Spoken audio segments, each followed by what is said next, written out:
Sensitivity downgrading to 73%. Self-assessment protocol reveals damage from deprivation and decompensation. Status deteriorating. The external sector of myself embedded within Adjunct Lucan is read-only. I cannot transmit. So when I identify an imminent threat...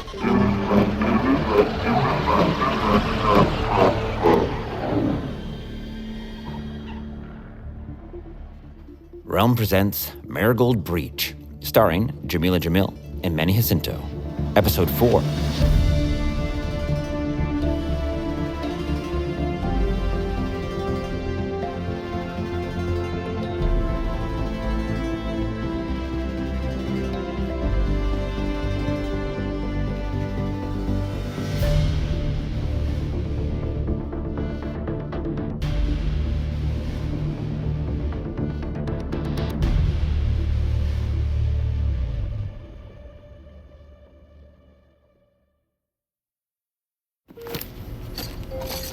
After the meal, the homesteader medics insist on examining me. We need to clear you before leaving for Hester's place. I'm starting the scan. You might feel a slight pressure. So I'm getting poked and prodded, and you're just... surveying the planet's surface to gather strategic data. Like I can't feel you bubbling over with excitement at the fact that... I do not bubble. At the chance to watch lightning storms crashing above canopy-protected valleys. My ability to embrace aesthetic enjoyment does not negate my point regarding strategic data. Stop talking like a robot. Well, I shall if you stop talking like a jackass. Okay, you're clear to leave. But not until tomorrow morning. We want you close at hand for one more night. Got it. Or we can take off now. No, you're at 3033. We'll leave when you're at 3133 and not before. Fine. They won't help with transport till tomorrow anyway. Let's go for a stroll in the gardens. Soak up some... strategic data. I wander through the terraces overlooking the valley, through fab labs and classrooms. Everything is shabby and repurposed, and decorated with the same cheery brightness as those finger paintings in the bedroom. At ground level, hundreds of species flourish in the greenhouses, fed by enriched soil and fluid baths. And even outside them, life blossoms everywhere. Smell that. Jasmine and orange grass and ferns. Oh, ferns, Lucan. The breeze on your skin, the hum of a honeybee. You want me to go dip my toes in the stream? More than anything. After Hester takes us to the crash site, after I interface with the medical capsule, returning to the valley may not be an option. Sure. Not at first. Not until we find your host and save her. But then, the stream will still be here. And so will my toes. I'm not confident it'll be that simple, darling. Lucan!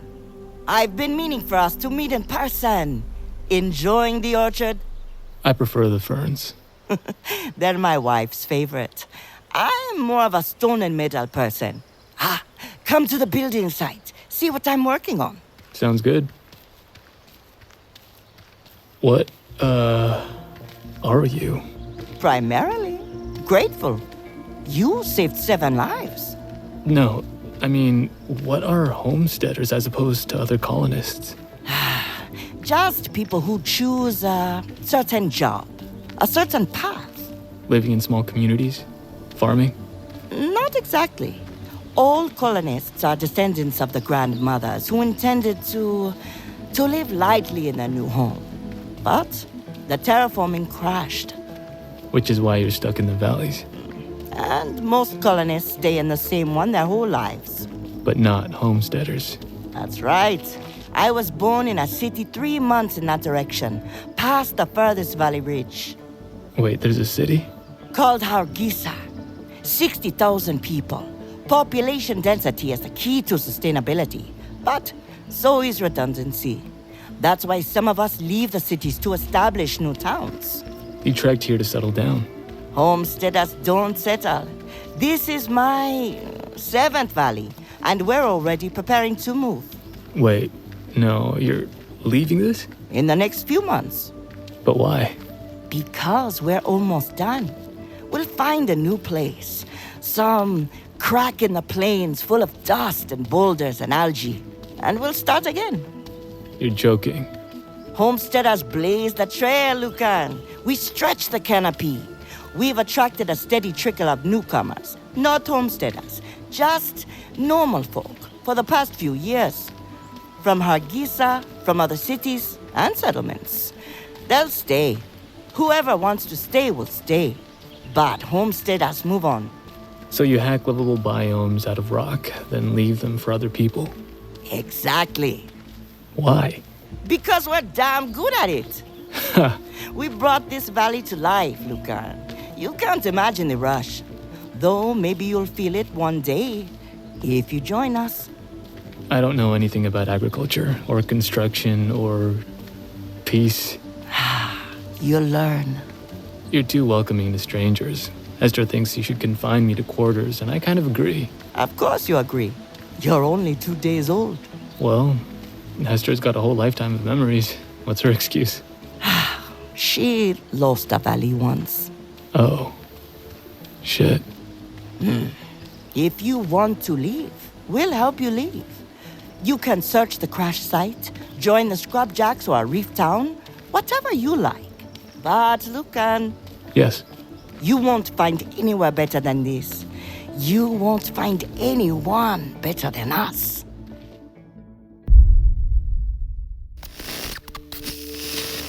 Pattern loss unrecoverable. Contact severed. Sensory input unavailable. Alone. Alone. Unrecoverable. Ven? Ven! Ven, where are you? Entombed in lightless isolation. Ven! I'm here! Alone. Talk to me, please talk to me! I'm alone. Alone. Ven! Alone. Where are you? I can't Alone. see you, Ven! Alone. I can't see anything! Alone. I'm alone, Alone. I'm alone! Ven! Hush, Lucan. It's okay, I'm here. Wait, you're medicating me.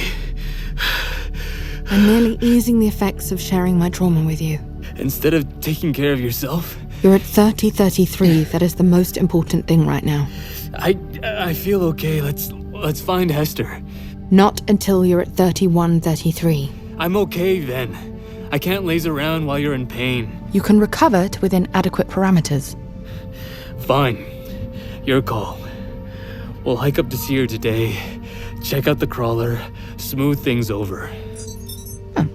It's not a terrible plan. And once we reach Hester, I'll immediately beg a ride to the crash site. Screw the parameters. I heard that. Your host is dying then. You're in pain. I don't care what you say, I'm not leaving you there. I will crawl through every lightning storm on this broken fucking planet before I leave you there 1 second longer than I have to. Is that clear? Yes, it's clear. Thank you. After breakfast, Sadia offers to escort me to Hester's camp.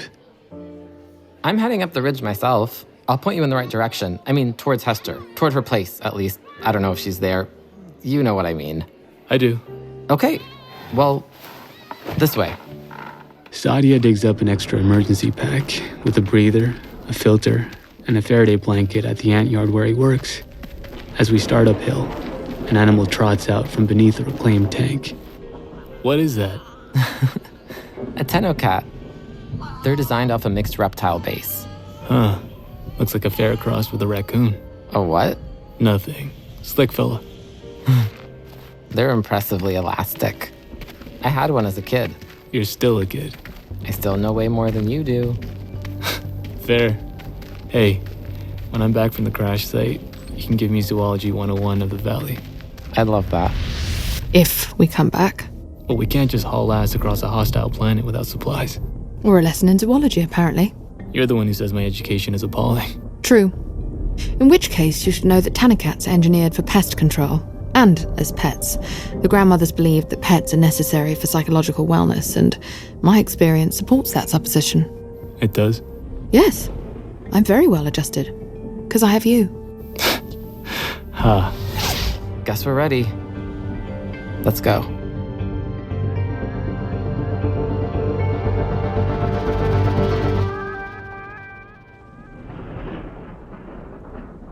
The Tanocat shadows us for the first kim. Much to Sadia's amusement, every time I crouch to pet her, she scoots out of reach. After an easy hike, we reach a ridge encampment where technicians monitor the big harvesters and canopy gauges. Sadia introduces me to a family that lives there. A grandmotherly mossback, her daughter's spouses, and 2 kids. Mossback? That fuzz in her skin's an adaptation. It was popular a few generations ago. Don't mind the kids. What's to mind? Well, the older one is sorta sulky and suspicious. At least the younger one is sweet. Hey, that's just like you and me. No, you're not that sulky. No, that's you. I'm the one... Shut up. One of the women start talking myrmecology with Sadia, and I listen blankly until the mossback puts me to work moving gear around. Then the astrophotonicist rewards me with a snack, and I head off to find Hester. You can find your way from here, yeah? Maybe a couple more hours hike that way? Should be easy for you. See you around, Sadia. And, thanks. Goodbye, Lucan. As I walk the rim, I try to catch a glimpse of the canopy, the barrier that traps oxygen in the valleys. I don't see anything except the orange-yellow sky mottled by flashes of electricity. The sight lifts my spirits. Well, maybe not mine. Ven is enraptured, watching murmurations of sparks flowing across the horizon in a brilliant contrast to the drab, lifeless wastes. Not lifeless. A few centuries after the first drones arrived, the terraforming bloomed with algae swamps and lichen fields, reefs self-assembled around thermal vents, populations of ants, termites, and chewats flourished, and feral creatures evolved from a Tanacat base. What are chewats? Roughly rodent equivalent with, System malfunction. Mandatory shutdown in 8, 7. Again? Assume impact position. 6, 5, 4. I drop to the rocky ground and brace for shutdown. How often is this gonna happen? After I analyze data from the medical capsule, I may be able to remediate the issue. Mandatory shutdown in 3, 2, 1.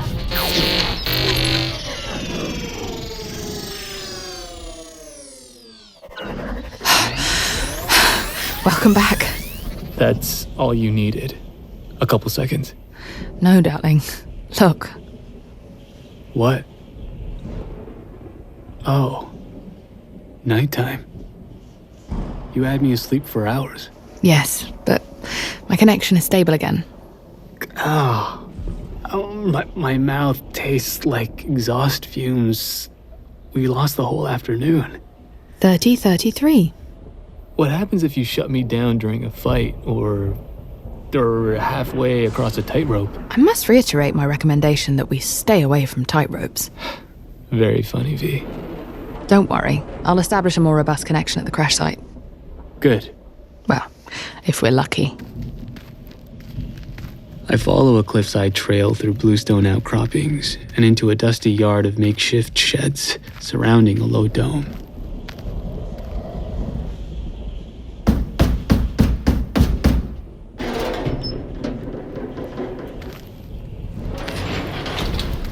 Hello?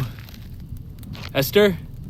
Cheery doodads adorn the walls, embroidered flags and glass balls that reflect the column of light above a nearby harvester. The decorations almost conceal a nest of active turrets, and Ven detects 2 bounding mines and a trench wire underground. In the center of the tumble-down compound, Hester sits at a bench, smoking a hand-rolled cigar. Goodness, I gave up on you for the day. Keeping you on your toes. Drink? Yeah, sure. Hand over your canteen, then. Oh, here.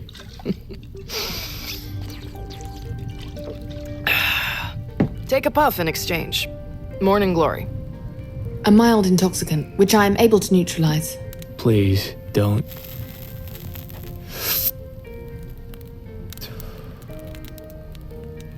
The walk took longer than I expected. Can I spend the night? Get an early start tomorrow? Of course. Although, what makes you think the capsule will tell you anything? I'm the patient. It should release my records to me. If not, maybe something will jog my memory. Izzy's been sending me messages. She plucks the cigar from my mouth. Ah, yeah? Asking me not to bring you to the site.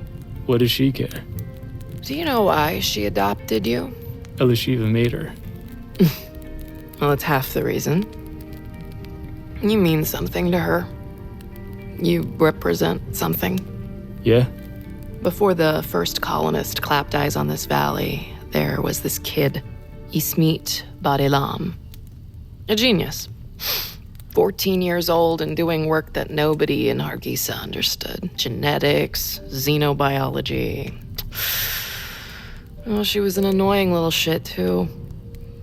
She spent years out here, working on her project. Trying to make humans compatible with the native ecosphere. You all do that. Hester touches a tattoo on her neck. The dust of Elam under my skin. And your eyes and lungs and everything. Ismit dreamed bigger. She wanted to change us more fundamentally. Into a species that thrived on unmediated exposure to Elam. Sounds dangerous. Well, that's why she used herself as her first test subject. What happened? Her body changed. Now the valley atmosphere disagrees with her, and she's not comfortable in the wastes either. She fits nowhere. That's hard. Her brilliant mind dulled. She became temperamental. A bit of a magpie. Yeah? Yeah.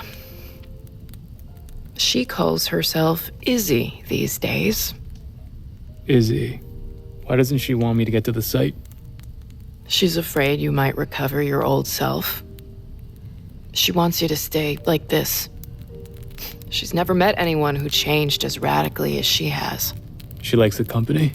I think she wants to know that you can move forward as a new person. That the future has more weight than the past. Why are you telling me this? Because you see her as angry and impulsive, but there's more to her than that. There's more to all of them. Okay. I thought Hester wanted me out of the valley, but here she is, defending her friends as if I matter. Elishiva's offer comes to mind.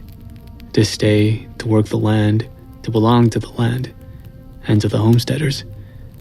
I feel guilty thinking about a future here, when obviously, I choose Ven. I know all this, and I love you for it. Hester eyes me for a moment, then stands in a swirl of skirts. Come along. I follow Hester across the hard-packed ground to a recessed nook in the central dome. In here. She brushes aside an airlock curtain and leads me into a riot of color. Embroidered tapestries cover the walls and hang from ceiling racks. Wow. I'm a little obsessive. I don't know about a little. What's the material? Reclaimed nanoparticles, fiber assembled. They turn dust into this? I spend a lot of time alone. It's beautiful. It really is. We're in a large living area that's smothered in embroidery. But there's also a bank of surveillance monitors, modified from recreation rigs and tactical helmets. You're guarding against scrubjacks? Plus a few quadrillion decommissioned nanites with a penchant for self-assembly.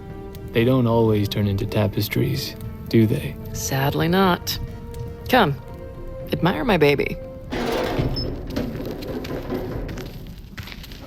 She opens a segmented door to reveal an asymmetrical vehicle, 15 meters long and 5 meters wide, parked in a garage about twice that size. It's constructed out of a cannibalized military gear and painted red-brown in a camel pattern. Jointed struts line the side along with mismatched tires and treads. Wire cages and armored panels sheathe the top and sides in bristling variety. It looks like a combat transport fucking a quarry tractor. That's the Faraday crawler. Oh, of course. It looks different from the outside. Things often do. Tell her it's lovely. It's hardcore. It's low-tech, unhackable, resilient and Elam adapted. That containment team should have jumped at my offer. What is a containment team? Rare, thank goodness, or we'd be dead. Those scrubjacks at the Marigold were an ordinary recon unit tasked with containment, not the real thing. You expected them to let you go? Before I realized warware was in play, yes. Most scrubjacks aren't so bad. Is that a compliment? But they all employ containment teams to secure tech they see as a global threat. Warware is a global threat? Scrubjacks roam the wastes, harvesting nanotech, reverse engineering the tech, dreaming of fixing the sky, finishing the terraforming. Doesn't sound so bad. It's a lovely delusion. How's that delusional? Because you can't always fix what you've broken, Lucan. What's wrong with trying? All too often, that does more harm. Sometimes we just have to live with the consequences of our actions. Are you hungry? If I say yes, are you going to ask if I brought any food? No. Then yes. Do you know how to cook? Ha! No. I'll give the homesteaders that. Nobody eats better.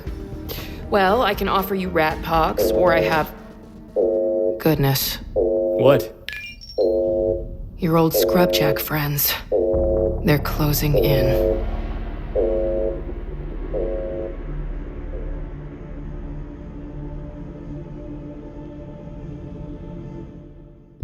You're listening to Marigold Breach, starring Jameela, Jamil, and Manny Jacinto. Marigold Breach is a Realm original production. Realm is your portal to another world. Listen away.